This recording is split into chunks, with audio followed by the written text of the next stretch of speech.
आज की हम लोगों ने फेसबुक लाइव का विषय रखा है बंगाल विधानसभा चुनाव में मोदी की पराजय के मायने। जैसा कि आप सब लोग जानते हैं कि बंगाल विधानसभा चुनाव के जो प्रचार और प्रचार के अलावा जो उसका राष्ट्रीय महत्व, उस पर सबसे ज़्यादा अगर किसी ने एम्फेसिस दिया तो वो होते नरेंद्र मोदी। नरेंद्र मोदी ने, जो कि देश के प्रधानमंत्री हैं और वो एक हिंदुस्तान की प्रमुख पार्टी के नेता भी हैं, उन्होंने अपनी पूरी कैबिनेट, कई दर्जन सांसद और तकरीबन 7-8 हजार करोड़ रुपया बंगाल के चुनाव जीतने के लिए दांव पर लगा दिया। नरेंद्र मोदी ने 2019 में लोकसभा चुनाव जीतने के लिए भी इतना पैसा खर्च नहीं किया और इतने दौरे नहीं किए जितने दौरे उन्होंने इस विधानसभा चुनाव में किए। नरेंद्र मोदी ने 2016 में भी विधानसभा चुनाव में हिस्सा लेते हुए इतना पैसा खर्च नहीं किया और इतने दौरे नहीं किए जितने इस बार किए। तो नरेंद्र मोदी को इस बात का कम से कम श्रेय दिया जा सकता है कि नरेंद्र मोदी ने बंगाल विधानसभा के चुनाव को राष्ट्रीय प्रतिष्ठा का प्रश्न बना दिया। और बंगाल विधानसभा का चुनाव अगर राष्ट्रीय प्रतिष्ठा का प्रश्न है तो कम से कम नरेंद्र मोदी की ये एक नैतिक जिम्मेदारी बनती है कि बंगाल विधानसभा चुनाव में भाजपा के हारने के बाद कम से कम वो राजनीतिक तौर पर इस्तीफा तो दें। अच्छा राजनीतिक खिलाड़ी वह होता है जो खेलता भी है और हारता भी है, और हारता है तो हार को स्वीकार भी करता है। नरेंद्र मोदी ने अभी तक अपनी हार स्वीकार नहीं की, और हार स्वीकार करने का सबसे सहज और सरल तरीका यह है कि मैं अब राजनीति से संन्यास लेता हूं, मैं अपने प्रधानमंत्री पद से इस्तीफा देता हूं, क्योंकि उन्होंने प्रधानमंत्री पद की जितनी भी शक्ति थी, प्रधानमंत्री की जितनी भी गरिमा थी, उस सबको दांव पर लगाया। प्रधानमंत्री ने दांव पर क्यों लगाया, इसकी चर्चा हम लोग बाद में करेंगे। लेकिन मेरा मानना यह है कि बंगाल के चुनाव के हारने के बाद नरेंद्र मोदी को प्रधानमंत्री पद पर रहने का नैतिक अधिकार खत्म हो चुका है। नरेंद्र मोदी के लिए केरल महत्वपूर्ण नहीं था, नरेंद्र मोदी के लिए आसाम भी महत्वपूर्ण नहीं था, नरेंद्र मोदी के लिए तमिलनाडु भी महत्वपूर्ण नहीं था। नरेंद्र मोदी ने इसके पहले जो पंजाब का चुनाव हुआ था वह भी महत्वपूर्ण नहीं था। नरेंद्र मोदी के लिए बंगाल बहुत महत्वपूर्ण था, और क्यों महत्वपूर्ण था इसकी चर्चा मैं आज करना चाहता हूं आपसे।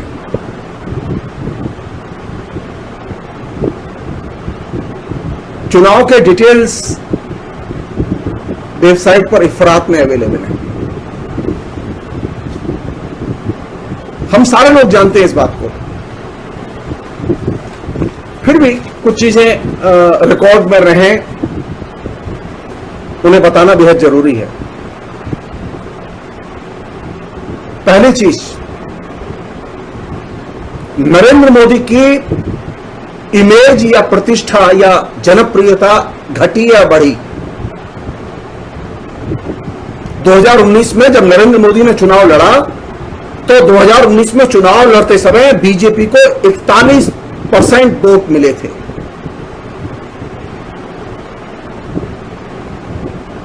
और इस बार नरेंद्र मोदी के 3% वोट बंगाल में कम हुए हैं।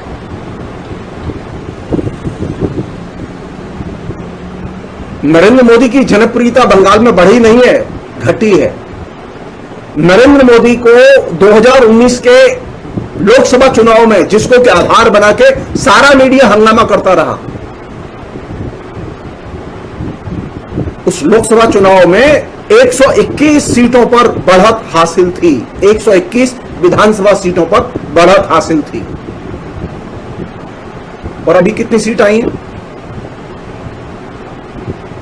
तकरीबन 50 सीट कम। तो नरेंद्र मोदी की इज्जत तो नीचे गई है, ऊपर नहीं गई है। नरेंद्र मोदी की प्रतिष्ठा ऊपर नहीं गई है, नीचे गई है। सिर्फ नरेंद्र मोदी के लॉजिक से हम देख रहे हैं अभी इसे, क्योंकि नरेंद्र मोदी के लिए जीत और वोट ये दो महत्वपूर्ण लॉजिक हैं। और जीत और वोट अगर दो महत्वपूर्ण लॉजिक हैं तो 2019 के चुनाव की तुलना में 2021 का चुनाव नरेंद्र मोदी के लिए पराजय की सूचना है, क्योंकि नरेंद्र मोदी ही इलेक्शन लड़ रहे थे, वहां कोई और इलेक्शन नहीं लड़ रहा।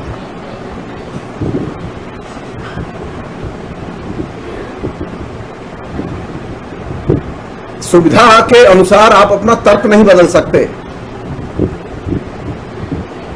अगर आप ये तर्क देंगे कि आप जनप्रियता के शिखर पर हैं, तो हम ये कहना चाहते हैं आप जनप्रियता के शिखर से नीचे उतार दिए गए हैं। एक राजनीतिक नैतिकता जैसी चीज होती है, फासिस्टों में भी होती है, रिएक्शनरी लोगों में भी होती है, लेकिन नरेंद्र मोदी तो फासिस्ट भी नहीं है, रिएक्शनरी भी नहीं है, वो सिर्फ एक विज्ञापन है। और विज्ञापन की कोई नैतिकता नहीं होती। अगर नैतिकता होती, नरेंद्र मोदी के अंदर कोई राजनीतिक नैतिकता होती, तो नरेंद्र मोदी अपने पद से इस्तीफा देते परिणाम आने के बाद। नरेंद्र मोदी के अंदर कोई नैतिकता नहीं है, क्यों? जैसा कि मैंने आपसे कहा, विज्ञापन के अंदर कोई नैतिकता नहीं होती। तो हम जिस नरेंद्र मोदी को देखते और जानते हैं, वह नरेंद्र मोदी प्रधानमंत्री नहीं है, वह नरेंद्र मोदी राजनीतिक जो है एक पहचान का प्रतीक रूप नहीं है, बल्कि वह सिर्फ विज्ञापन है जिसे आप रोज कंज्यूम करते हैं।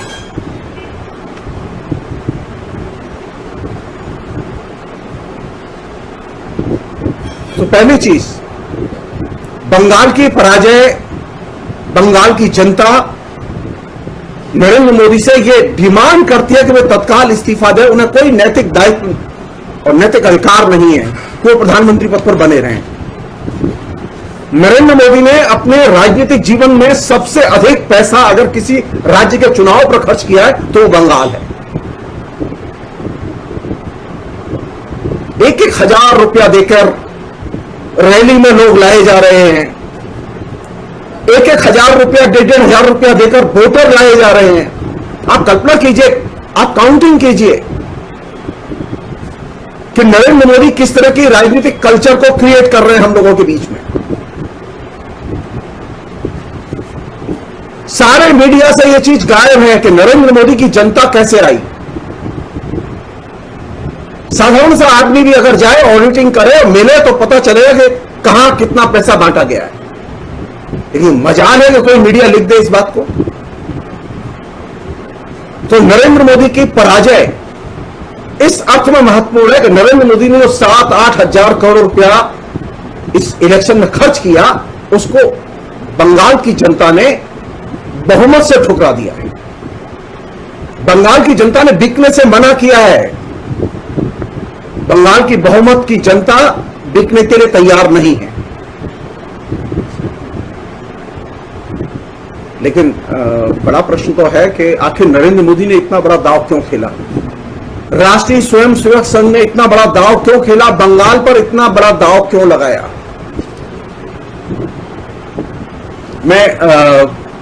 मैंने जब आज सुबह ये निर्णय लिया कि फेसबुक लाइव करूंगा, वैसे मैं चाहता नहीं था, क्योंकि कोरोना की खबरें पढ़ते पढ़ते मन मेरा बड़ा खिन्न है और बहुत परेशान भी है।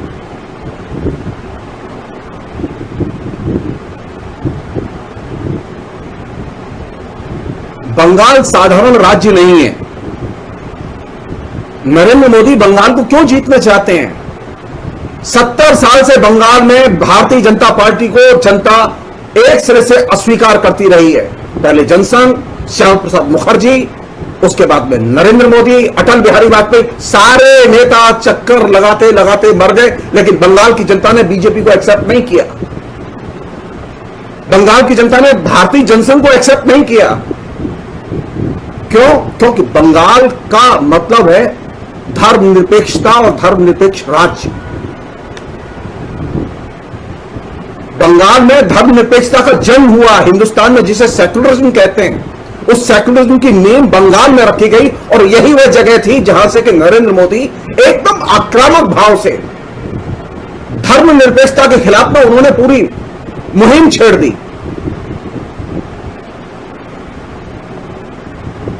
मजाल है नरेंद्र मोदी चुनाव हार गए। दूसरी चीज जो बहुत महत्वपूर्ण है, जो कि मैं आप सब लोगों के जहन में लाना चाहता हूं और नोटिस में लाना चाहता हूं कि आप लोग जब अखबार पढ़ें, आप लोग जब मैगजीन पढ़ें, तो आप इस चीज को ध्यान रखें। बंगाल के चुनाव को लेकर कहीं पर भी किसी भी अखबार में, दो अखबार में खासतौर पर देख चुका हूं अभी, इंडियन एक्सप्रेस और टेलीग्राफ, जो कि नरेंद्र मोदी के प्रति बहुत क्रिटिकल है, लेकिन इंडियन एक्सप्रेस और टेलीग्राफ दोनों अखबारों में कहीं पर भी बंगाल की इस विधानसभा की जीत को धर्मनिरपेक्षता की जीत नहीं कहा गया है। सेकुलरिज्म शब्द पदबंध का ही इस्तेमाल नहीं किया गया है, कहीं किसी आर्टिकल में नहीं, कहीं किसी न्यूज आइटम में नहीं, कहीं किसी एडिटोरियल में नहीं। यानी नरेंद्र मोदी के आने के बाद ये जो सो कॉल्ड क्रिटिकल मीडिया है, उसके यहां से भी धर्मनिरपेक्षता को बेदखल कर दिया गया है। आज लीड आर्टिकल था सुहास पलसीकर का इंडियन एक्सप्रेस में। मजाल है कि वो एक सेकुलरिज्म शब्द का इस्तेमाल कर लेंगे। इतना बड़ा एडिटोरियल था, लेकिन सेकुलरिज्म नाम नहीं है कहीं। बंगाल का चुनाव किसके लिए लड़ा गया? डेवलपमेंट के लिए? जी नहीं। ममता के खिलाफ? जी नहीं। बंगाल का चुनाव लड़ा गया भारत में धर्मनिरपेक्षता रहेगी या जाएगी। नरेंद्र मोदी ने हिंदू मुस्लिम विद्वेष और हिंदू मुस्लिम के मसले को खड़ा करके, क्या लाइन थी नरेंद्र मोदी की? भाजपा का पूरा कैंपेन किस बात पर टिका हुआ था कि ममता बनर्जी ने मुस्लिम तुष्टीकरण की नीति अपनाई है और हिंदुओं की उपेक्षा की है। 70 बनाम 30%।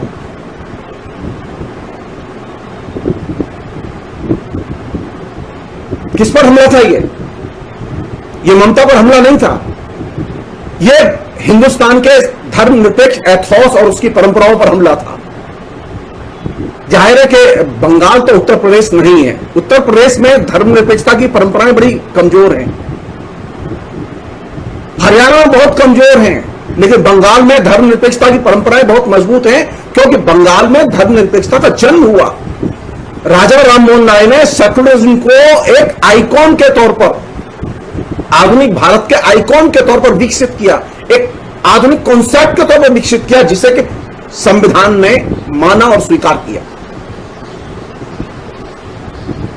नरेंद्र मोदी बंगाल को रोंदना चाहते थे, इसलिए नहीं कि उन्हें विधानसभा चाहिए, बल्कि उन्हें इसलिए कि उन्हें धर्मनिरपेक्षता को परास्त करना है, क्योंकि वह धर्मनिरपेक्षता का किला था और आज भी है। तो बंगाल में जो एक तरह से इलेक्शन हुआ, यह किसके खिलाफ हुआ? भारतीय जनता पार्टी के बहुसंख्यकवाद की राजनीति बनाम धर्मनिरपेक्षता की को लेकर बंगाल की बहुसंख्यक जनता ने धर्मनिरपेक्षता के पक्ष में वोट दिया। तकरीबन 62-63% लोग सेकुलरिज्म के पक्ष में खड़े रहे हैं। उसमें टीएमसी के 48%, कांग्रेस के 3%, लेफ्ट के 6% और अदर्स के भी 5%, बीजेपी को सिर्फ 38% वोट मिले। ये 38% वोट भी बहुत महत्वपूर्ण है बीजेपी के। 38% लोग तो हैं जो कि सेकुलरिज्म को पसंद नहीं करते।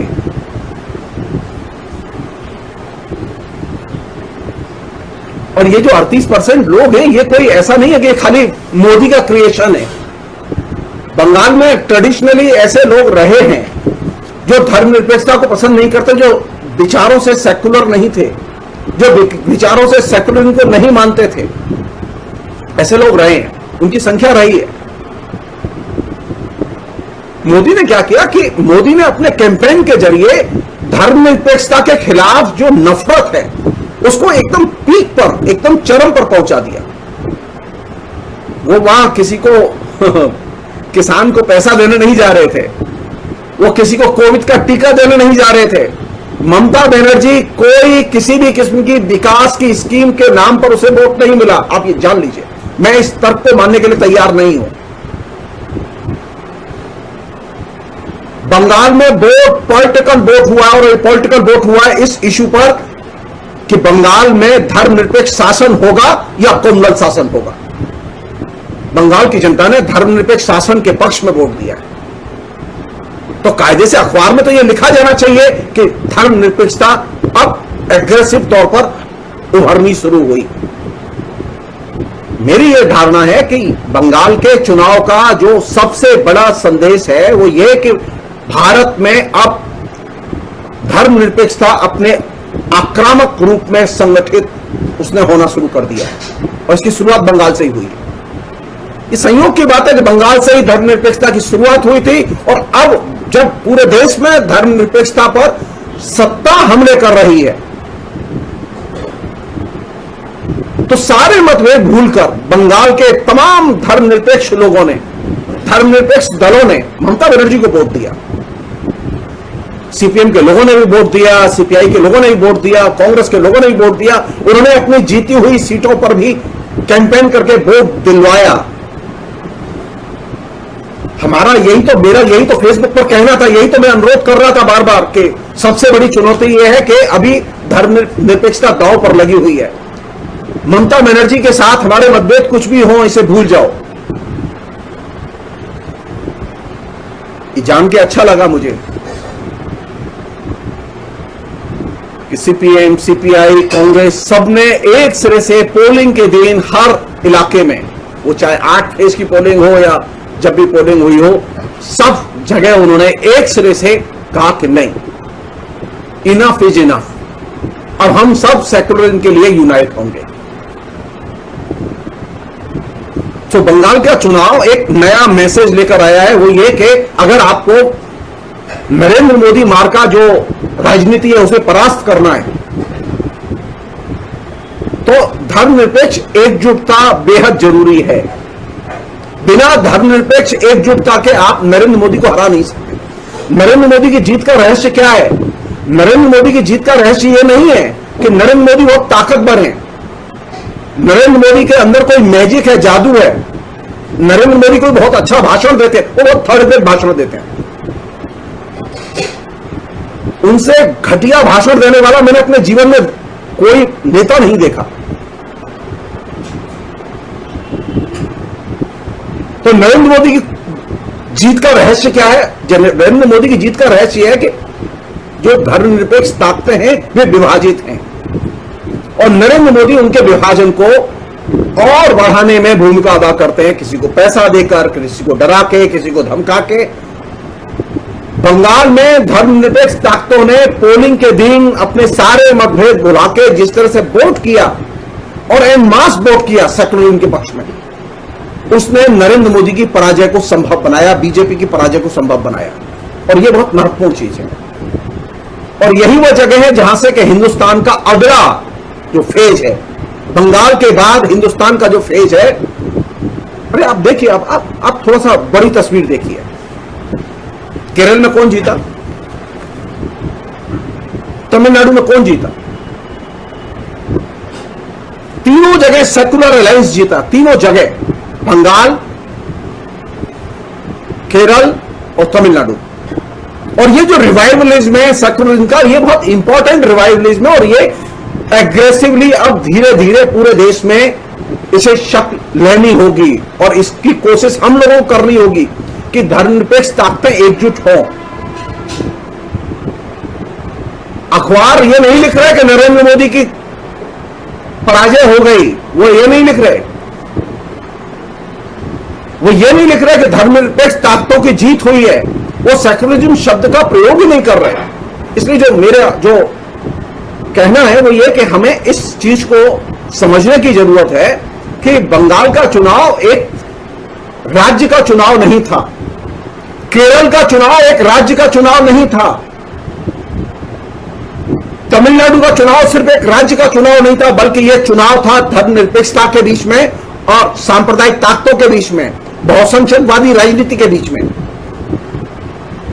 जनता ने इन 3 राज्यों में बहुसंख्यकवादी राजनीति को, आरएसएस की राजनीति को एक सिरे से अपदस्थ किया, ठुकराया है। और ये बहुत मूल्यवान चीज है। हमारे ममता से मतभेद हैं, हम लिखते भी रहे, मैंने सबसे ज्यादा लिखा है इंटरनेट पर, आप कभी भी पढ़ सकते हैं। सवाल पर्सनल मतभेदों का नहीं है, मेरे सीपीएम से भी मतभेद हैं।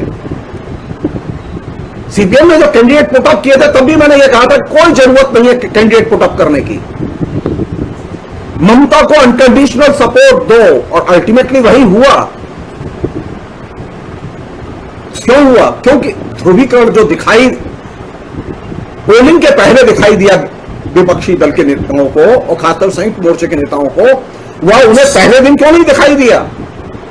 हम फेसबुक पर बार बार इस बात को लिख रहे थे और अपील कर रहे थे कि हमें यह चीज दिखाई दे रही है। खैर, देर आए दुरुस्त आए।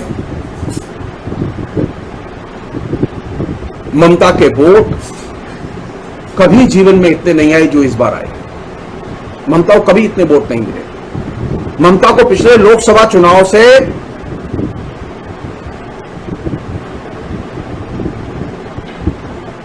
ज्यादा वोट मिले हैं। ममता को पिछले विधानसभा चुनाव से भी ज्यादा वोट मिले हैं। और उसका कारण क्या है? उसका एकमात्र कारण यह है कि विपक्ष ने अपनी तमाम मतभेद भुला के, मैं उम्मीद करता हूं कि ममता इस चीज को समझेंगे कि उसकी जीत के पीछे रहस्य धर्मनिरपेक्षता की रक्षा करना, धर्मनिरपेक्ष ताकतों को एकजुट करना और धर्मनिरपेक्षता की रक्षा करना और उन्हें एकजुट करके रखना, यह एक बहुत बड़ी जिम्मेदारी है ममता के कंधों पर। सेकंड चीज जो कि बहुत जरूरी है वो ये कि कुछ लोग हैं ऐसे जो ये कहते हैं कि अरे साहब मोदी का तो जलवा है पूरे देश में, ममता की जीत कोई जीत थोड़ा ही है, साधारण सी बात है, तो एक नॉर्मल चीज है। ममता जीत गई, क्या फर्क पड़ता है मोदी के ऊपर? फर्क पड़ता है, फर्क पड़ता है। अगर फर्क नहीं पड़ता और ये इतना गैर जरूरी होता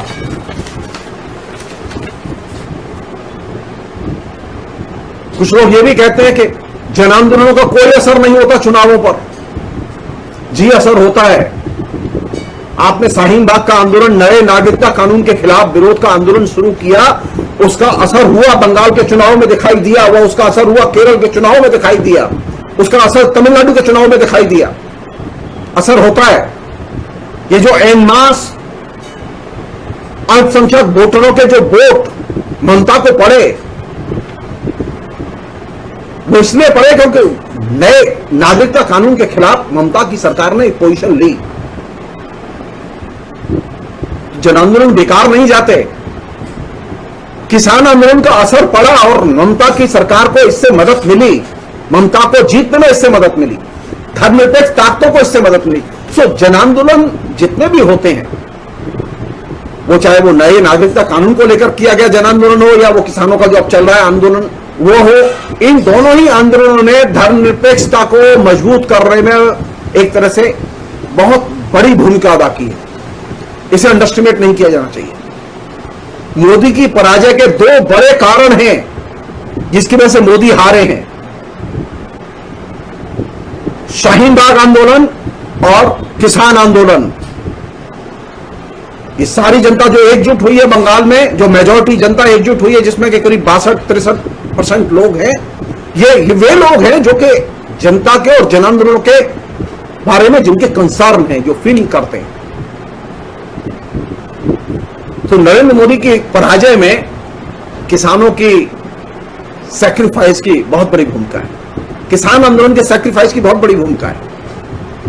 केरल में वामपंथियों के मोर्चे की जीत में किसान आंदोलन की बहुत बड़ी भूमिका है और नए जो नागरिकता कानून के खिलाफ जो आंदोलन चला उसकी बड़ी भूमिका है। हो क्या रहा है कि ये जो पूरा का पूरा जो अभी हमारे बीच में कैंपेन चल रहा है, वो कैंपेन क्या चल रहा है कि आप केरल की सरकार को देखना है तो सबरीमाला के संदर्भ में देखो, बंगाल की सरकार को देखना है तो ममता के संदर्भ में देखो, तमिलनाडु को देखना है तो डीएमके के संदर्भ में देखो। नहीं,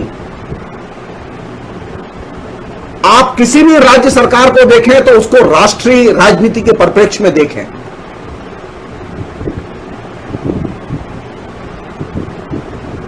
केरल की जीत राष्ट्रीय परिप्रेक्ष्य में ही समझ में आएगी। बंगाल की जीत राष्ट्रीय परिप्रेक्ष्य में ही समझ में आएगी।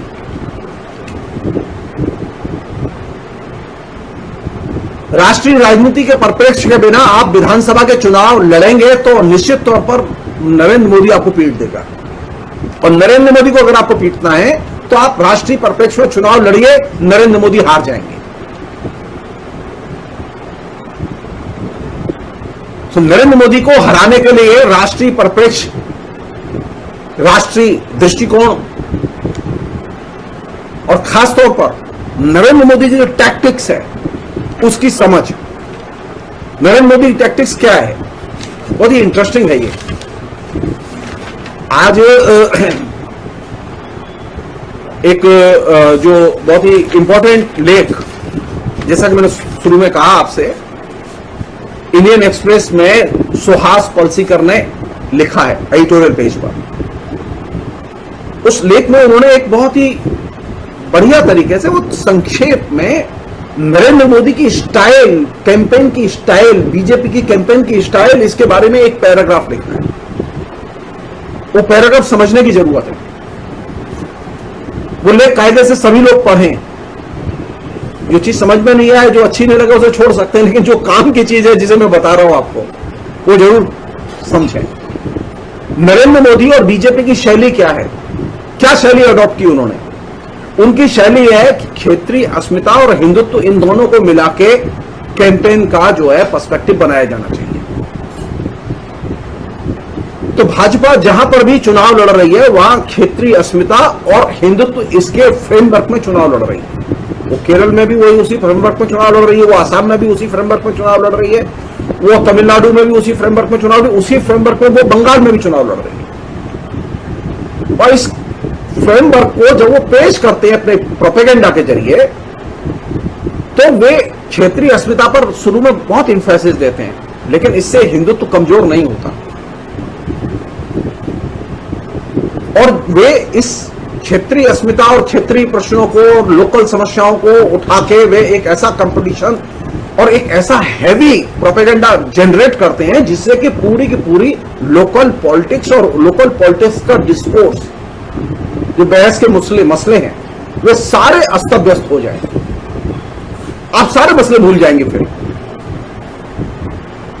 और वो सारी की सारी स्थानीय राजनीति को अस्त व्यस्त करके, राज्य की राजनीति को अस्त व्यस्त करके, फिर वे धीरे धीरे धीरे धीरे ये काम करते हैं कि वे नरेंद्र मोदी की एंट्री होती है उसमें, राष्ट्रीय नायक की। और राष्ट्रीय नायक की जब एंट्री होती है तो वो राष्ट्रीय नायक की एंट्री होती है एक नरेंद्र मोदी जब भाषण देते हैं तो ऑल इंडिया रेटोरिक में भाषण देते हैं। उनकी भाषण की शैली में, उनके भाषण के जो फ्रेज है, वे सारे ऑल इंडिया फ्रेज हैं। वो एक ही तरह की भाषा, एक ही तरह का छंद, एक ही तरह का लहजा, एक ही तरह की, मतलब जिसे असभ्यता, वह सारी की सारी नेशनल रेटोरिक का हिस्सा है। और वह नेशनल रेटोरिक जो ही नीचे ये क्षेत्रीय मसले उठा के, लोकल मसले उठा के, जो पॉलिटिक्स को वो अपदस्थ करते हैं, डिस्टर्ब करते हैं, और फिर वे हैवीली नरेंद्र मोदी वहां एक नायक के तौर पर एंटर करते हैं। तो इसमें उनका पूरा लक्ष्य ये होता है कि किसी भी तरह से राज्य जिस रिदिम में काम कर रहा है, वो रिदिम को नष्ट कर दिया जाए। नरेंद्र मोदी जहां पर भी जाते हैं वो राज्य की रिदिम को पहले नष्ट करते हैं, उसके बाद भी दाखिल होते हैं। बंगाल की रिदिम है सेकुलरिज्म, धर्मनिरपेक्षता उसकी बुनियादी रिदिम है, बुनियादी छंद है धर्मनिरपेक्षता बंगाल का।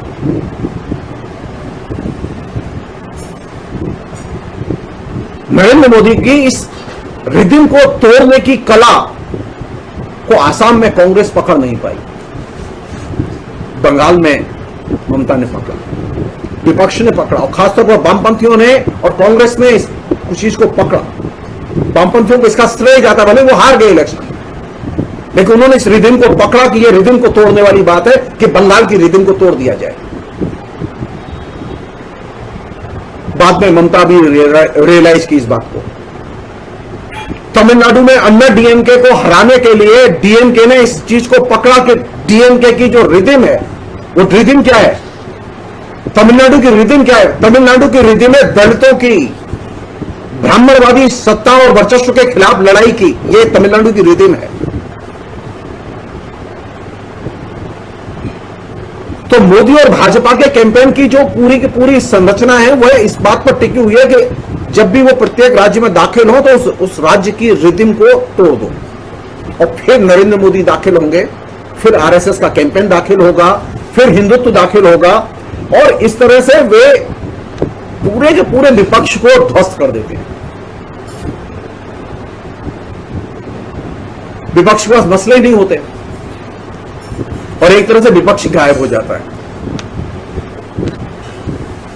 और यही वह जगह जहां से वे बहुसंख्यकवादी राजनीति करते हैं कि वोट हिंदू का हिंदू को जाना चाहिए, हिंदू हिंदू भाई भाई, दूसरी जात कहां से आई।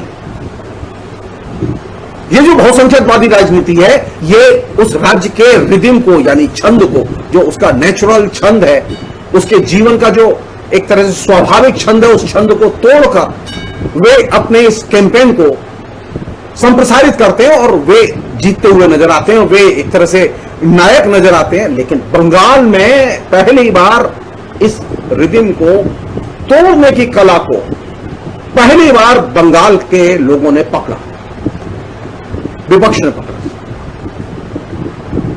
और नरेंद्र मोदी इसमें पूरी तरह से पराजित हुए। बंगाल की रिदिम है धर्मनिरपेक्षता, बंगाल का स्वाभाविक छंद है धर्मनिरपेक्षता। धर्मनिरपेक्षता का मतलब है सभी धर्म के लोगों से प्यार करो, सभी धर्म के लोग समान होते हैं, किसी के साथ भेदभाव नहीं होगा। और ये जो धर्मनिरपेक्ष रिदिम है, ये धर्मनिरपेक्ष छंद है, इस धर्मनिरपेक्ष छंद को बचाए रखने में, बनाए रखने में मजदूरों की, किसानों के आंदोलनों की बहुत बड़ी भूमिका है। इसे कम करके नहीं देखना, उसे वोटों के और जीत के संदर्भ में नहीं देखना चाहिए। मैंने पिछली बार एक फेसबुक लाइव के प्रोग्राम में ये बात कही थी कि कभी कभी लोकतंत्र को हार के भी बचाया जाता है, और लेफ्ट और कांग्रेस ने सचमुच में हार के लोकतंत्र की रक्षा की है, धर्मनिरपेक्षता की रक्षा की है, और इस अर्थ में उनका कंट्रीब्यूशन महत्वपूर्ण है, भले उनका कोई सदस्य नहीं है, कोई फर्क नहीं पड़ता इससे। एक अन्य पहलू और आखिरी पहलू ये कह के मैं ये बातचीत खत्म करूंगा, मैं वो ये कि बंगाल के बारे में जो मिथ मीडिया क्रिएट कर रहा है, उस मिथ में बंगाल को मत देखो। बंगाल उस मिथ में नहीं मिलेगा आपको, बंगाल के इस चुनाव के परिणाम उस मिथ में नहीं मिलेंगे। मसलन ये मिथ कि बंगाल की औरतों ने बड़ी संख्या में ममता को वोट दिया, ये मिथ है, ये सच नहीं है, ये सच नहीं है। मैं रिपीट कर रहा हूं, ये सच नहीं है। बंगाल की औरतें भी बड़े पैमाने पर सांप्रदायिक कैंपेन से और प्रोपेगेंडा से प्रभावित हैं, हुई हैं।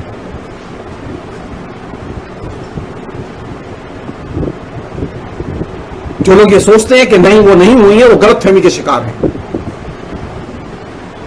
बंगाल में एक अच्छा खासा वर्ग है जो कि सांप्रदायिक राजनीति को पसंद करता है, उसकी संख्या 38% है, पहले बहुत ज्यादा थी। जब राजा राममोहन राय ने धर्मनिरपेक्षता की बात की थी, धर्म की आलोचना की थी, सर्वधर्म समभाव की बात की थी, मूर्ति पूजा का विरोध किया था, तो पूरे कलकत्ते में राजा राममोहन राय के खिलाफ में भयानक जुलूस निकले थे। अभी तो संयोग की बात है कि धर्मनिरपेक्षता के पक्ष में बड़े जुलूस निकल रहे हैं। फर्क तो आया है, लेकिन जो गैर धर्मनिरपेक्ष ताकतें हैं, जो मोदी पंथी ताकतें हैं, जिनका धर्मनिरपेक्षता में कोई विश्वास नहीं है, वे गायब नहीं हुई हैं।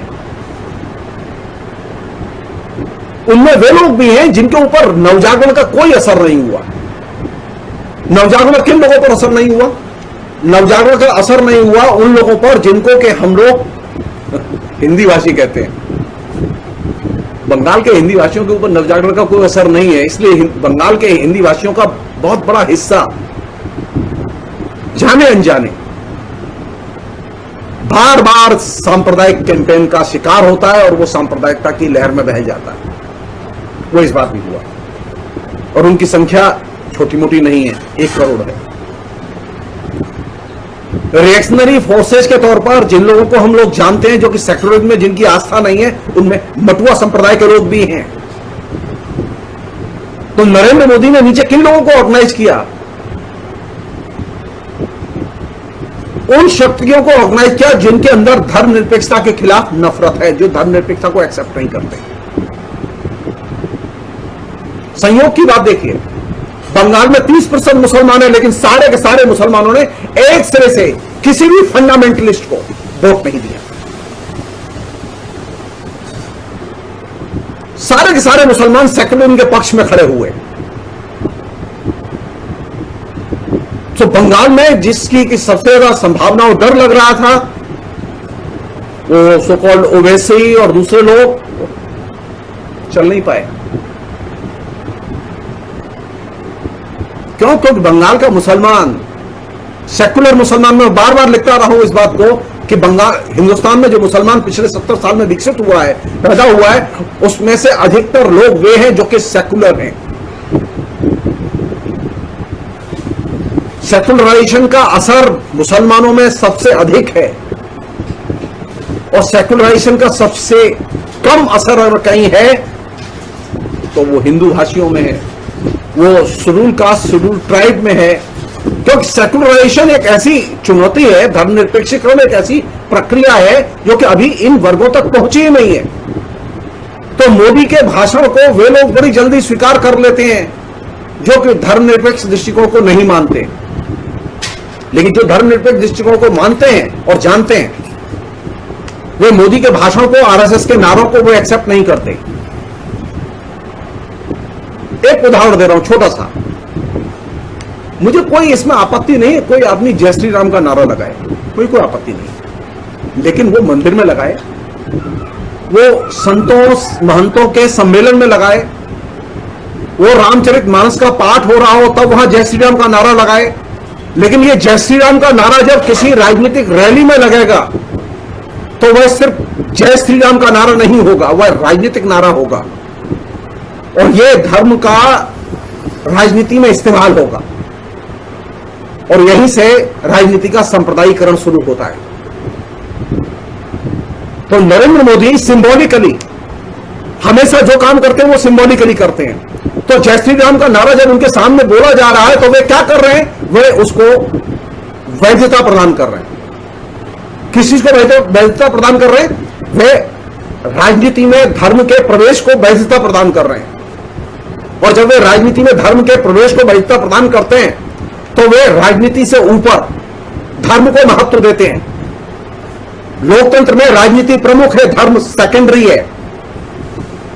धर्म की कोई भूमिका नहीं है राजनीति में, लोकतंत्र में धर्म की कोई भूमिका नहीं। लोकतंत्र की भूमिका एकदम नए दायरे में, लोकतंत्र की राजनीति में भूमिका है, लोकतंत्र की शिक्षा में भूमिका है, लोकतंत्र की धर्मनिरपेक्षता में भूमिका है। लोकतंत्र की धर्म में कोई भूमिका नहीं है। हमने धर्म को देखकर संविधान नहीं बनाया था, हमने धर्म को देखकर राजनीति तय नहीं की थी। लेकिन नरेंद्र मोदी तो बिना जय श्री राम के जी नहीं सकते। अगर नरेंद्र मोदी को और उनकी टीम को अगर जय श्री राम का नारा इतना ही पसंद है तो उन्होंने संत समागम में वो खोल ले और संत बन जाए। हम स्वागत करेंगे और वो आराम से जय श्री राम का संकीर्तन करें। हम देखना चाहते हैं कितनी भीड़ आती है उनके संकीर्तन में। वोट बैंक की राजनीति करेंगे और जय श्री राम का नारा लगाएंगे तो इससे राजनीति प्रदूषित होगी, सांप्रदायिक बनेगी, और यह लोकतंत्र के खिलाफ होगा, और इससे धार्मिक फंडामेंटलिज्म को मदद मिलेगी। कसम राम की खाते हैं, विधानसभा जीत कर जाएंगे, है ना? नहीं, कसम संविधान की खाते हैं, लोकतंत्र में धर्म नहीं लाएंगे। ये अप्रोच होनी चाहिए। इसलिए जो खतरा है जिसको कि नरेंद्र मोदी ने पूरे देश के सामने खड़ा किया, वो खतरा क्या है? वो खतरा यह है कि राजनीति से बड़ा है धर्म। धर्म के लोग जो कहेंगे वह माना जाएगा। धर्म के लोगों ने कहा कि कुंभ होगा तो सरकार ने माना कि कुंभ होगा, भले कोरोना थी, सारे देश के डॉक्टर, सारे दुनिया के डॉक्टर, साइंटिस्ट मना कर रहे थे कि कोरोना में गैदरिंग नहीं होनी चाहिए, लेकिन कुंभ हुआ। तो नरेंद्र मोदी के दिमाग में यह चीज काम कर रही है कि धर्म प्रमुख है, राजनीति प्रमुख नहीं। अगर राजनीति प्रमुख होती तो वह विवेक से काम लेती, और धर्म प्रमुख होगा तो किससे काम लेगा? वो आस्था से काम लेगा। वह विवेकवाद की कोई जरूरत ही नहीं है। तो नरेंद्र मोदी का जो पूरा का पूरा दाव लगा हुआ था, जिसको बंगाल की जनता ने एक सिरे से कुचल दिया, वो दाव था धर्मनिरपेक्षता को कुचलने का। नरेंद्र मोदी ने जितने भी भाषण दिए, वे सारे के सारे भाषण बंगाल की धर्मनिरपेक्ष जनता के लक्ष्यों और उसूलों के खिलाफ थे। तो हमारी बंगाल की जनता ने देश की और बंगाल की ये इज्जत रखी और हमारे सामने एक नया एजेंडा पेश किया। जैसा कि बंगाल में एक जनश्रुति है, कहावत है कि बंगाल की जनता पहले सोचती है, देश बाद में सोचता है। बंगाल की जनता ने अब भारत की जनता के लिए अगले चुनाव के लिए, 2024 के चुनाव के लिए एजेंडा तय कर दिया है, और एक ही एजेंडा है, धर्मनिरपेक्षता बनाम हिंदुत्व। जो ताकतें धर्मनिरपेक्षता के लिए लड़ना चाहती हैं, धर्मनिरपेक्षता को बचाना चाहती हैं, वे सारे मतभेद भुला के एकजुट हों और धर्मनिरपेक्षता के आधार पर किसानों, मजदूरों, छात्रों, नौजवानों, इन सबको आंदोलित करें, एकत्रित करें। खतरा गया नहीं है, खतरा सामने है। कोविड का खतरा सामने है, सबसे बड़ा तो खतरा कोविड का है, और कोविड के अंदर भी धर्म को शामिल कर दिया गया है। हम सोच नहीं सकते थे कि कोविड के अंदर धर्म शामिल हो जाएगा और पूरा का पूरा देश अभी इस समय महामारी का शिकार हो जाएगा। तो एक ही मैसेज है बंगाल का, धर्मनिरपेक्षता जिंदाबाद और धर्मनिरपेक्ष एकता जिंदाबाद। लोगों ने वोट इसलिए नहीं दिया ममता बनर्जी को कि ममता बनर्जी ने बहुत अच्छे काम किए, नहीं। ममता बनर्जी के पास में एक साइजेबल वोट था, ममता बनर्जी के पास में एक लीडरशिप की क्वालिटी थी, इसे जनता ने एक्सेप्ट किया। विपक्ष भी जानता था कि वो उनके पास ताकत है, तो वो ताकत विभाजित न हो, इसलिए ममता बनर्जी को वोट दिया गया। इसलिए वोट नहीं दिया गया कि लोगों को साइकिल चाहिए। बंगाल में वोट कभी भी प्रलोभन से लोगों ने वोट नहीं दिया। बंगाल का रिकॉर्ड रहा है ये। आप कंप्यूटर बांटेंगे, आप पैसा बांटेंगे, आप कुछ करेंगे, बंगाल की जनता को जीत लेंगे, कभी नहीं हो सकता। अगर कुछ बांटकर ही वोट लेना होता तो वामपंथ की 34 साल सरकार नहीं होती। वामपंथियों ने तो कुछ दिया ही नहीं, नारे के अलावा कुछ दिया ही नहीं, और चंदा के अलावा कुछ लिया ही नहीं। तो नई जो दुनिया आपके सामने अब बंगाल ने पेश की है, वो सेकुलर दुनिया है, सेकुलर एजेंडा है, सेकुलर यूनिटी का नारा है। और वही चीज हिंदुस्तान के संविधान को, हिंदुस्तान की जनता की एकता को और हिंदुस्तान के लोकतंत्र को नरेंद्र मोदी के हाथों से बचाएगी। और यही वह चीज है जिसकी कि बार बार चर्चा की जानी चाहिए। ममता इनमैटेरियल है, लेफ्ट फ्रंट का हारना इनमैटेरियल है, कांग्रेस का हारना इनमैटेरियल है। धर्मनिरपेक्ष ताकतों का जीतना और धर्मनिरपेक्षता का जीतना बहुत मूल्यवान और महत्वपूर्ण है आज के दिन। इसलिए नरेंद्र मोदी सबसे ज्यादा दुखी थे। उन्होंने सबसे पहले ममता को बधाई नहीं दी, बधाई सबसे पहले दी राजनाथ सिंह ने। नरेंद्र मोदी तो ट्वीट करते रहे, अमित शाह ट्वीट करते रहे, राजनाथ सिंह ने बधाई दी। अब आप सोचिए, बीजेपी में रिवाज रहा है कि पहले नरेंद्र मोदी बोलेंगे, उसके बाद दूसरे लोग बोलेंगे, लेकिन यहां उल्टा मामला हुआ। तो चीजें बहुत साफ हैं। भविष्य का एजेंडा, भारत का एजेंडा बंगाल ने, केरल ने और तमिलनाडु ने तय किया है, और वह एजेंडा है धर्मनिरपेक्ष एकता और धर्मनिरपेक्ष मूल्यों की रक्षा का एजेंडा।